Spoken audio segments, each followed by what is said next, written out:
Canada geese can be seen year-round in many areas since they have taken up residence and no longer migrate. There are many that do migrate, and during the winter months, thousands can be seen feeding in fields and in the water. But have you ever seen a bird that resembles a Canada goose, but just looks a bit different? Meet the Brant goose. Although both birds have black and white plumage, Canada geese often have a distinctive black head and neck with a white chin strap or collar, a brownish body, and a white rump, while Brant generally have a dark brown or blackish coloration with a lighter belly. They lack the distinct black and white markings on the head and neck that Canada geese have. If you see them side by side, you'll notice there is a size difference.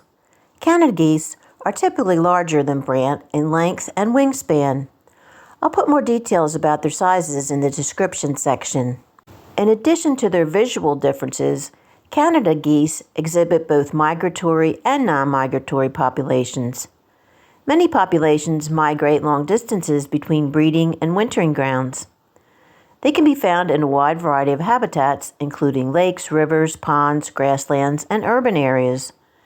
They are known for their adaptability to different environments. Brants, on the other hand, are primarily migratory birds that undertake long-distance migrations between breeding areas in the Arctic and wintering grounds in coastal areas. They prefer coastal habitats such as salt marshes, estuaries, and coastal tundra. Finally, if you're close enough to hear a Brant, you'll definitely realize it's not a Canada goose.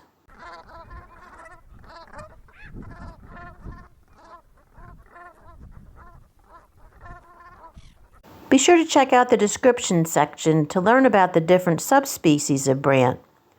The ones seen in the video are Atlantic Brant. Thanks for watching.